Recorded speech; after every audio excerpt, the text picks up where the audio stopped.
हो चुका है और बड़ी शर्म की बात है सरकार के लिए भी कि या तो ये बात होती है, मुद्दा नया है।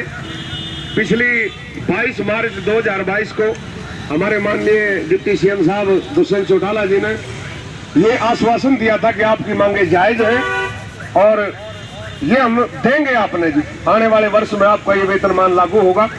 पर उसके बाद पता नहीं, शायद वो भूल गए, पता नहीं उनकी देने की नीयत नहीं थी। और उससे भी शर्म की बात ये है कि जब पिछली मीटिंग हुई और एफसीआर साहब ने कि वहाँ बुलाए गए तो उन्होंने तो जमीन झंडा ही गाड़ दिया, बोला 4 महीने की मेरे तो फाइल ध्यान ही नहीं थी। देखिए, जो प्रशासन का सबसे बड़ा हिस्सा है रिवेन्यू, जहाँ से हर रोज करोड़ों में रिवेन्यू इकट्ठा सरकार का होता है, उनकी फाइल को धर के भूल जाते हैं। ये सिर्फ बहाने हैं और आप इसी तरह अपने मोर्चे पर डटे रहे। आज 10वां दिन है, चाहे कितने भी दिन लग जाओ। अब ये एक बात, एक प्रेस्टीज का इशू बन चुका है कि हमने वेतनमान जो मांगी है ना तो आपकी नाजायज है, ये बात सरकार भी अपने वचनों में कह चुकी थी। और अगर आप संयम से इसी तरह बैठे रहेंगे तो आपकी ये मांग सरकार ने हर कीमत में माननी ही माननी पड़ेगी।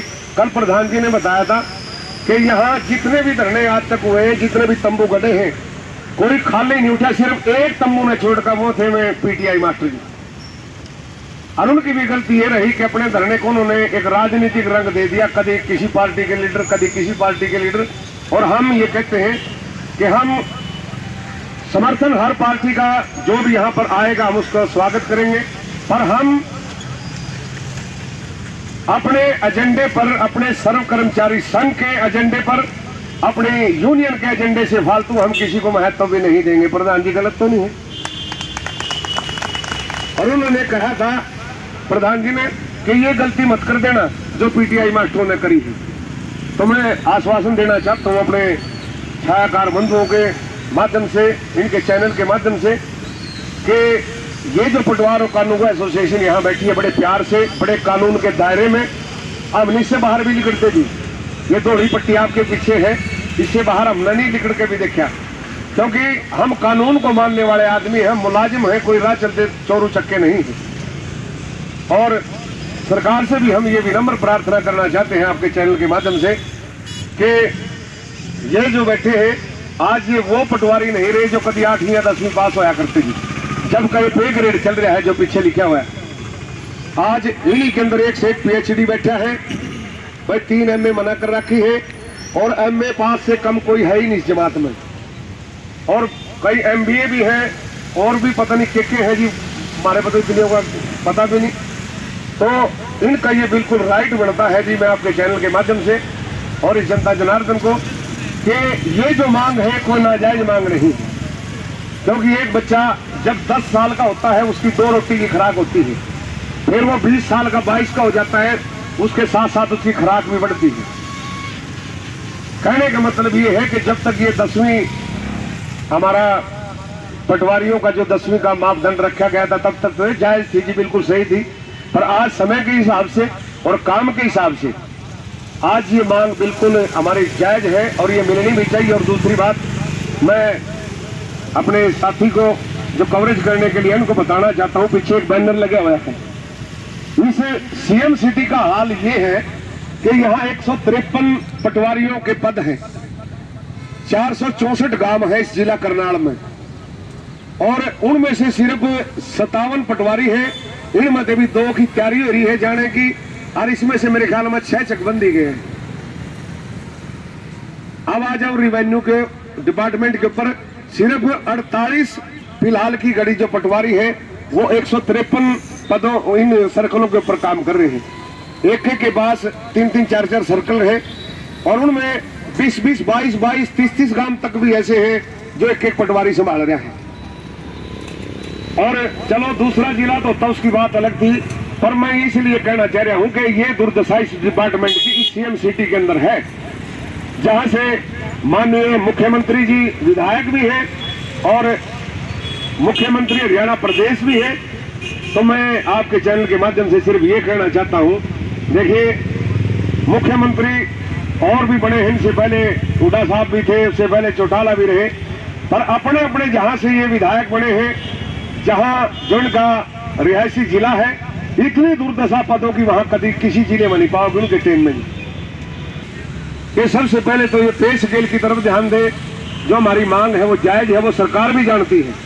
अब ये टाड़ा मटोड़ ये इसलिए करी जा रही कि आज फलाना IAS अफसर छुट्टी पे है, आज FCR साहब नए बदल के आए, वो फाइल न देखेंगे कदवे करेड़ेंगे।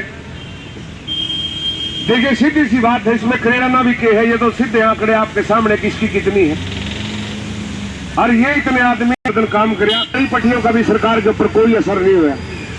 फिर मजबूरन इन साथियों ने, इस यूनियन ने यहाँ धरना देना पड़ा और आज इस धरने का 10वां दिन चल रहा है। इस ठंड में देखिए जाटे में सभी की हालत खराब है।